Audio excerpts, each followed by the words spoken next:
like a rainbow over the Monongahela or anything like that. But I do think that this team is not panicking. And while there is frustration on the defense, it's not the woe is us frustration that I felt at the end of last season. But I don't care if the sun's shining.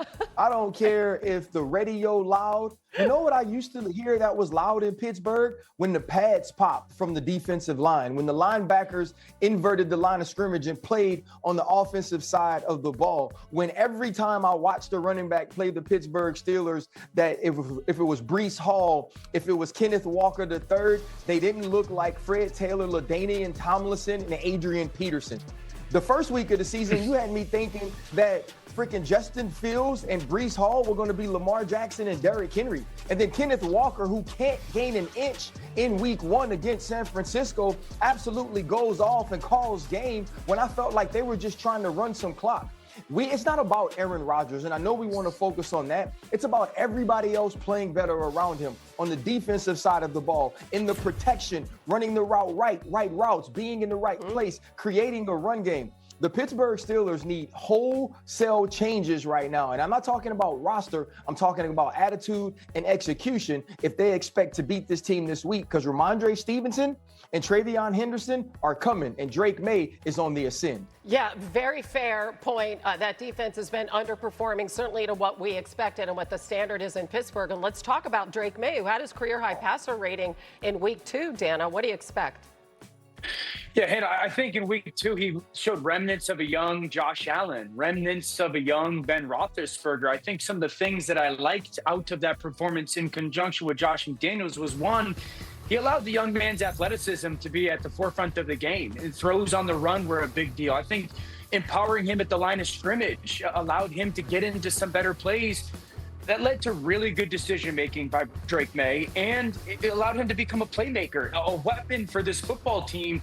That's kind of who he is athletically. If that's the version, like if this is the baseline of what Drake May is going to be for New England moving forward in a still undermanned offensive unit, not only do the Steelers have a problem defensively, but so does the AFC East and the AFC. This was the best game of Drake May's career. This should be who he is in the springboard to year 2. All right, let's check out our picks for this one. Swagoo is back and is the only one on the Patriots. Why, Swagoo? Real quick. Because of what RC just talked about. Listen, I know that there are big-time names over there in that Steelers defense, but those guys look so detached from each other. They're not playing as a unit. You still see the individual greatness with TJ Watt. We saw Jalen Ramsey obviously make plays at end of games, but I don't know what it is. I don't know if it's as simple as everybody just doing their job. That's the first thing you want to get back to when you're struggling as a defense, is every man be one of 11 and take care of your space. But right now, they struggling. I think Drake May and this offense is ascending in New England. And you know what's crazy? They've lost their last 4 games in Foxborough by an average of 20 points. We don't play well there. I thought it was Tom Brady, but it's not. It's not Tom Brady. You know, the sun might be shining at Pittsburgh. NFL Live, some conflicting reports out of Dallas. Oh, no, we are going to the Chargers. I apologize. That's for later, and I'm sure that comes as no surprise. Chargers finally get to open at SoFi. How their play action could decide this matchup. Justin Herbert has been arguably the best in the NFL on play action throws this season, ranking top 3 in yards, QBR, and touchdowns. That Broncos defense has yet to allow a touchdown on play action. You know, it's a really interesting week because we have these 2-0 Chargers, a real opportunity. They have 3 straight division games to start the season. Mina, how do you expect them to game plan for that defense? Yeah, you go to attack the Broncos man coverage, which they play a lot of. A couple things that come to mind. You really saw the Colts go after the Broncos linebackers in particular and safeties. I also think, though, this is a real opportunity for Ladd McConkey, who was 4th league-wide last year in yards per route run against man coverage. Greg Roman is so good at using condensed formations and bunches to create traffic for him over the middle of the field, and then McConkey's shiftiness and breakaway speed does the rest. The Denver Broncos defense is very good, but they're a little bit predictable, and if you can have a game plan for how to attack it the way Indianapolis did, this Chargers defense can flourish. Yeah, Mina, I think it's funny you mentioned been predictable because Justin Herbert's been predictable, but predictably good, predictably in a good way here. I think he has been unflappable for the first 2 games. And the thing that I think about the most when I watch him play, 72% completion at this point, no turnovers. I think about a conversation I had with a league exec a couple years ago where I said, look, if you're starting an NFL team from scratch, what quarterback are you taking? And he said Justin Herbert. And at this point, Patrick Mahomes had won some Super Bowls, and he still went with Herbert. And the way he has played through the first 2 games is why. He has been great under pressure. I think this is a bad matchup for Denver. I'm excited to see him take this show back home to SoFi. Yeah, I agree with both of y'all. I would love to see Justin Herbert. Obviously, they're going to try to push the ball down the field, but having a lot of success at it.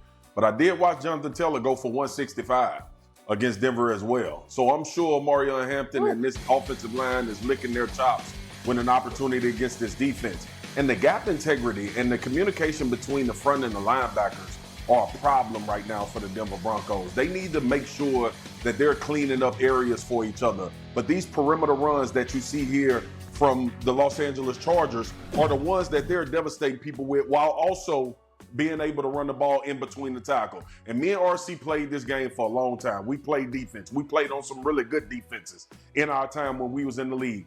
And we know every time you give up 100 plus, the first thing your defensive coordinator says is that this is a copycat league. So you better get ready to buckle your chin strap because it's coming again. RC knows exactly what you're talking about there.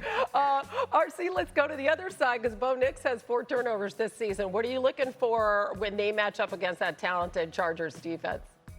Yeah, like that's the one thing, right? We talk about Justin Herbert so much. The Los Angeles Chargers didn't just light up the scoreboard at Allegiant Stadium. This defense came up with 3 turnovers of Geno Smith by way of interception. And right now, when you look at these 2 teams, I'd take the Chargers defense over the Denver Broncos. We watched Bo Nix play a better game against Indianapolis than we saw week 1 against Tennessee. But a part of what happened against Tennessee was the pressure. How does the Chargers defense create pressure, and what's going to be the answer to that? When you saw Sean Payton call that game against the Colts, it was about half rows, it was about boots, getting the football out of his hands quickly, and there were also a lot of RPO games that gave Bo Nix the option of giving the ball or getting it out of his hands quickly. I look forward to seeing this chess match between Sean Payton and Jesse Minter, who is a rising star in this league, because that talented Chargers defense is a big reason why Justin Herbert can also have so much success, because they are very difficult to score on. Again, already early, but an important division game. As we check out our picks for this one, we are all...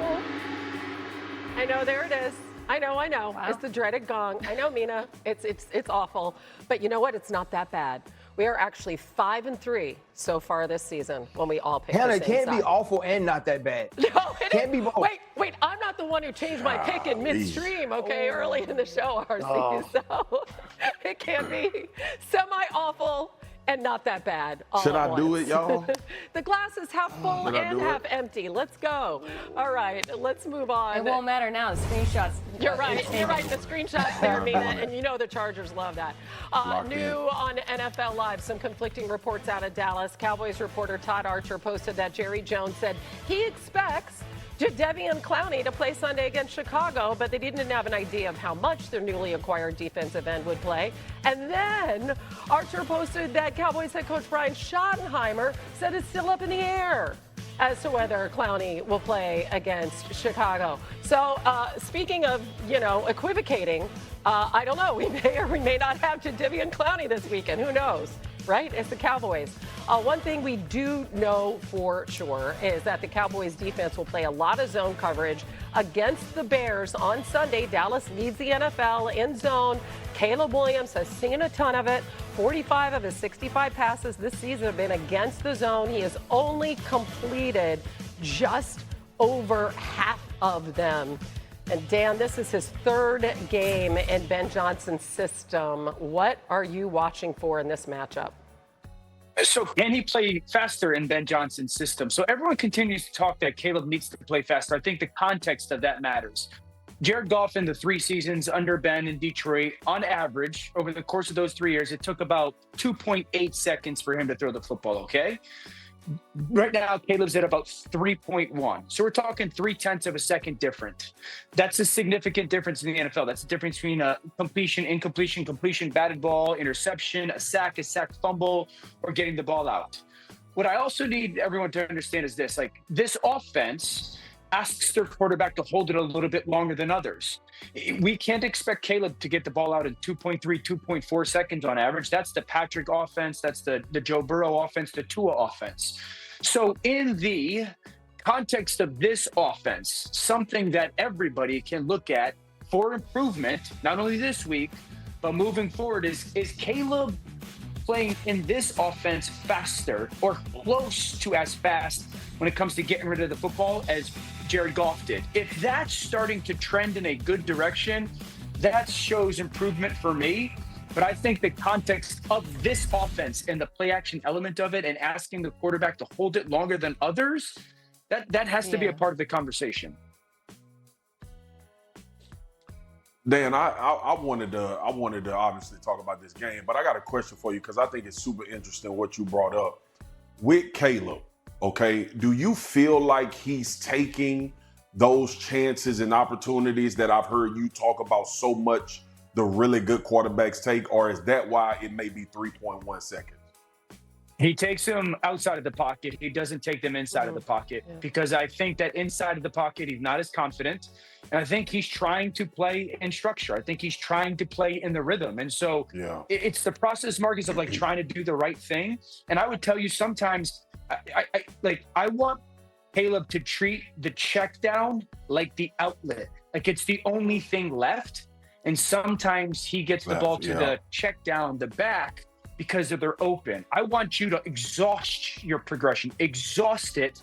Nothing else is there. Find your outlet. Well, he takes those chances when he's comfortable. Obviously, he's not the only guy on the team, and we have some news about some of his teammates from Courtney Cronin. This is new on NFL Live. The Bears will have several defensive players out Sunday, including Jalen Johnson, Kyler Gordon, I know, TJ Edwards. Also, running back DeAndre Swift is questionable. Goodness gracious, Mina. That could throw for 500. Mina, this is a Bears defense that gave up 52 points to the Lions last week. Goodness. When you hear this, what are your expectations? Ain't no sense in talking about it.